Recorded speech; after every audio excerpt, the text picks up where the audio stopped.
Let's speak about wage increases today. You can hear all the, especially NDP politicians with yelling and screaming and kicking, let's increase minimum wage. And they are also throwing like astronomical wages, like let's do it $20 an hour and so on, so people will live better. So simple, two options. One, they don't understand anything in economics, nor they have any logic. And second option, they do understand and they still saying it in order to get more votes and to be more liked and so on and so on. Why it won't help, but also will make worse. So if you are increasing minimum wages, you have to understand that it will cause the inflation.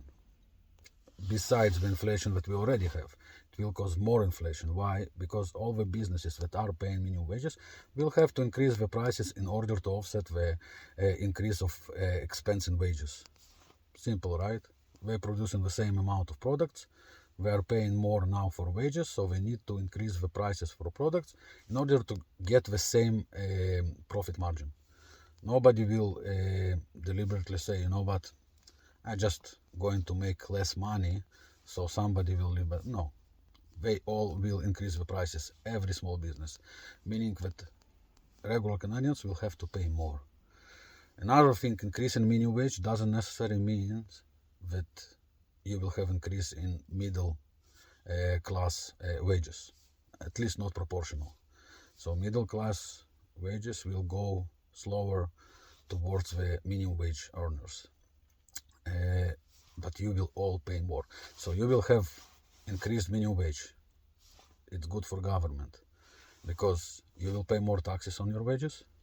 You will buy more expensive products, meaning HST on these products will be more money, so they will get more money from HST as well. Profit margins of companies will stay the same, but amount-wise, the companies will make more money. Not that they can do something about it because everything went up, it's inflation, but they will have to pay, some of them will even cross the thresholds and so on and so on. They will have to pay more money to government for their profits. So government actually gets more money for them, but Canadians still live how they did before.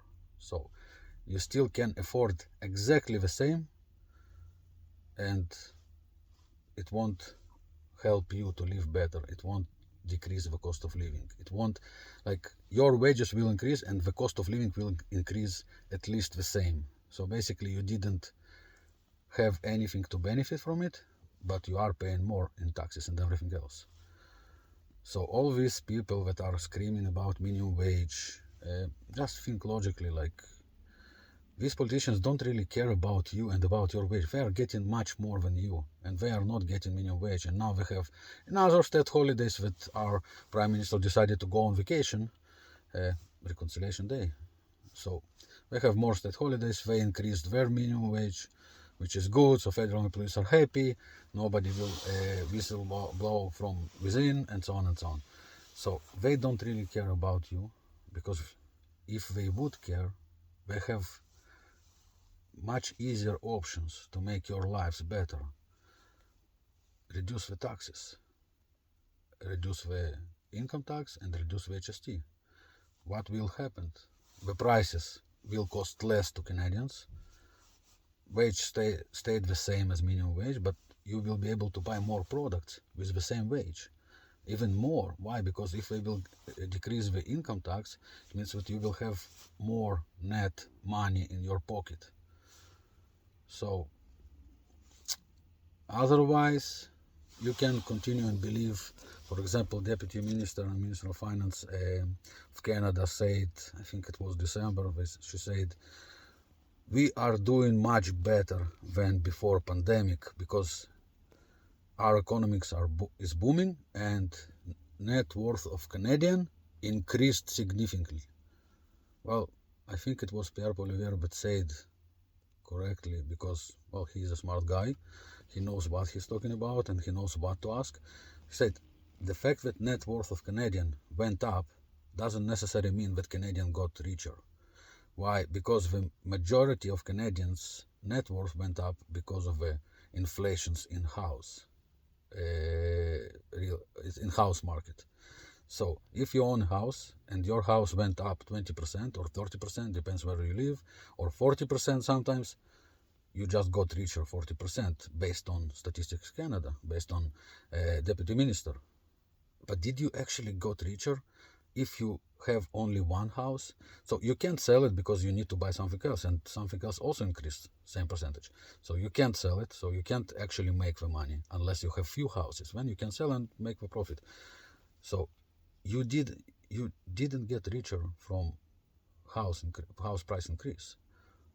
You actually got even worse than you were before. Why? Because the house price increased, so you are paying more in taxes, property tax, sales tax, buying tax, and so on and so on and so on. So you are basically more poor than you were before. So I hope that Honorable Deputy Minister and Minister of Finance will understand what she's saying and will stop saying things that she can just hope that Canadians that don't really think will believe, because it's wrong. Like, it's wrong on all sides of it. Like, she's just misleading regular Canadians with what she's saying. It's, well, between you and me, it's total BS. Sorry. So I hope that she does understand what she's saying, because, if you are Minister of Finance, you probably should understand what you are saying. Based on facts, she doesn't really understand what she's saying. Usually she's reading from the paper.